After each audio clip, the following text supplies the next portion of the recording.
ಬುದ್ಧಿ ಕಲಿತು ದಿನ ಹಗಲು ರಾತ್ರಿ ಬಿಡ್ತೀರ ನಿಮ್ಮೊಬ್ಬರಿಗೇನೆ. ನಾ ಚೀಫ್ ಮಿನಿಸ್ಟರ್ ಆಗ್ಲೇಬೇಕ್ರಿ. ನಿಮ್ ಶಿವನಲ್ಲಾಗಲ್ಲ. I want to become a chief minister.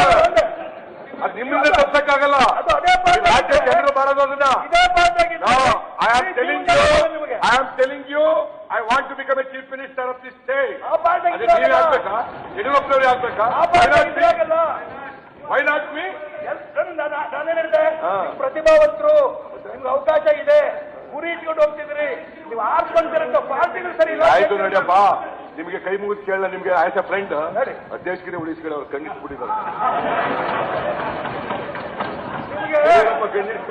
ನಮ್ಮ ಪಕ್ಷದ ವ್ಯವಸ್ಥೆನೇ ಗೊತ್ತಿಲ್ಲ ನನಗೆ. ಹಂಗಾಗಿ ಗೊತ್ತಿಲ್ಲ, ನಿಜ ಗೊತ್ತಿಲ್ಲ ನನಗೆ. ಅದೇ ಸಮಸ್ಯೆ ಆಗಿರೋದು. ಗೊತ್ತಿಲ್ಲ. ಏನ್ ಬೇಕಾದ್ರೂ ಮಾತಾಡ್ಬಿಡ್ತೀರಿ. ನಮಗೆ ಫ್ರೀಡಮ್ ಇದೆ, ಅವ್ರಿಗೆ ಫ್ರೀಡಮ್ ಇಲ್ಲ. ನಂಬರ್ 1 ಆಯ್ತಾ? ಸುಮ್ಮನೆ ಈಶ್ವರಪ್ಪ ಆಯ್ತಾ? ನನಗೆ ನಿಜಕ್ಕೂ ನಿಮ್ ಬಗ್ಗೆ ಬಹಳ ಗೌರವ ಇದೆ. ವೈಯಕ್ತಿಕ ನನಗೂ ರೆಸ್ಪೆಕ್ಟ್ ಇದೆ. ವೈಯಕ್ತಿಕ ಸರಿ, ಮುಂದೋಗಿ. ನನಗೂ ವೈಯಕ್ತಿಕವಾಗಿ all the respect for you. ಗೊತ್ತಾಯ್ತಲ್ಲ? ವೈಯಕ್ತಿಕವಾಗಿ ಯಾರಿಗೂ ಕೂಡ ಇಲ್ಲ, ದ್ವೇಷ ಇಲ್ಲ. ರಾಜಕೀಯವಾಗಿ ಅಷ್ಟೇ. ನಾನು 10 ಬಾರಿ ಓನ್ಲಿ ಪೊಲಿಟಿಕಲಿ.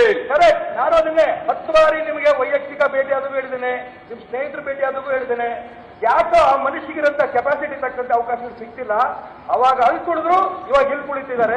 ನಾವ್ ಏನ್ ಮಾಡೋಣ ಅಂತ ಅವತ್ತಿನ ಬರ್ತಿದ್ದೇನೆ.